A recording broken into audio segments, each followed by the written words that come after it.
జనసేన అధినేత పవన్ కళ్యాణ్ ఉండవల్లిలోని టీడీపీ అధ్యక్షుడు చంద్రబాబు ఇంటికి వెళ్లారు. చంద్రబాబుతో పవన్ కళ్యాణ్ డిన్నర్ చేయనున్నారు. ఉమ్మడి మేనిఫెస్టోతో పాటు అభ్యర్థుల ఎంపికపై చర్చించనున్నారు. ఎల్లుండి తొలి జాబితాని విడుదల చేసే అవకాశాలున్నాయి. ఆదివారం ఉదయం మందడంలోని నిర్వహించే సంక్రాంతి భోగిమంటల కార్యక్రమంలో కలిసి పాల్గొనున్నారు.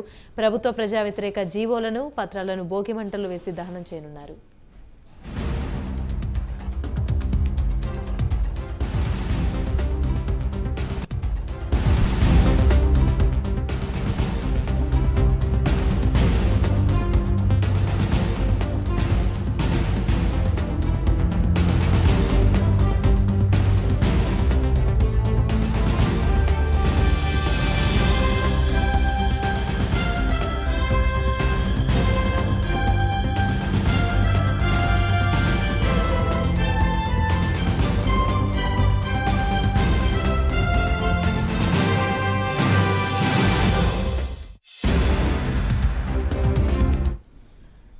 జనసేన అధినేత పవన్ కళ్యాణ్ ఉండవల్లిలోని టీడీపీ అధ్యక్షుడు చంద్రబాబు ఇంటికి వెళ్లారు. చంద్రబాబుతో పవన్ కళ్యాణ్ డిన్నర్ చేయనున్నారు. ఇదే అంశానికి సంబంధించి మరిన్ని వివరాలు మా ప్రతినిధి రవికృష్ణ అందిస్తారు. రవికృష్ణ, చెప్పండి.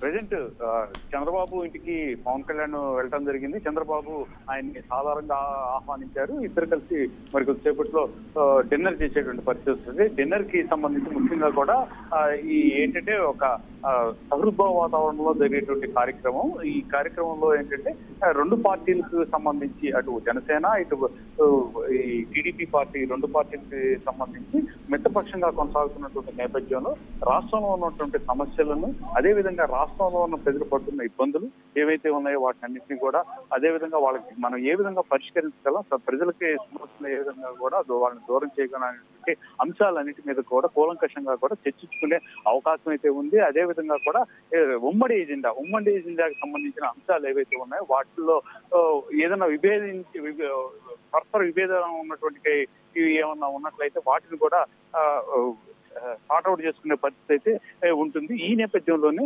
ఇప్పుడు డిన్నర్ కార్యక్రమం జరుగుతుంది. డిన్నర్ కి సంబంధించి ముఖ్యంగా కూడా ఈ ఏదైతే పార్టీకి సంబంధించినటువంటి అంశాలను పక్కన పెట్టి ప్రజలకు సంబంధించి ఈ రెండు పార్టీలకు సంబంధించిన అంశాలు కాకుండా ప్రజలకు మనం ఏ విధంగా మంచి చేయగలం అనే అంశాల మీద కూడా ఎక్కువగా కూడా ఫోకస్ చేసేటువంటి అవకాశం ఉంది. ఈ నేపథ్యంలోనే రేపు జరిగేటువంటి ఈ సంక్రాంతి వేడుకలకు సంబంధించి కూడా ఇద్దరు కూడా అక్కడ పార్టిసిపేట్ చేసేటువంటి పరిస్థితి. మందడంలో రాజధాని ప్రాంతంలో మందడంలో పార్టిసిపేట్ చేయడం ద్వారా ఏంటంటే అమరావతికి కట్టుబడి ఉన్నాము, తాము అధికారంలో వచ్చిన వెంటనే అమరావతిని రాజధానికి ఏకైక రాజధానికి చేస్తామనే అంశం మీద కూడా ఒక క్లారిటీ అనేది ఇవ్వడానికి జరిగింది. మొత్తానికి ఈ రోజు జరుగుతున్నటువంటి ఏదైతే డిన్నర్ కి సంబంధించిన భేటీ ఉందో అది పరస్పరం కూడా సౌరభ వాతావరణంలో జరగడం కాకుండా ప్రజలకు ఏ విధంగా మనం మంచి చేయగలుగుతాము అనే అంశాలు, అదే ప్రజలు పడుతున్న ఇబ్బందులకు సంబంధించిన అంశాలు కూడా ఇప్పుడు డిన్నర్ భేటీతో వచ్చేటువంటి అవకాశం అయితే ఉంది.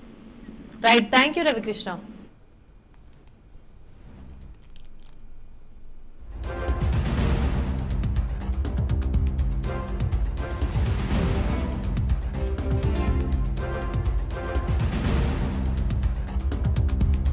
ఎన్నిసార్లు వెళ్తారు?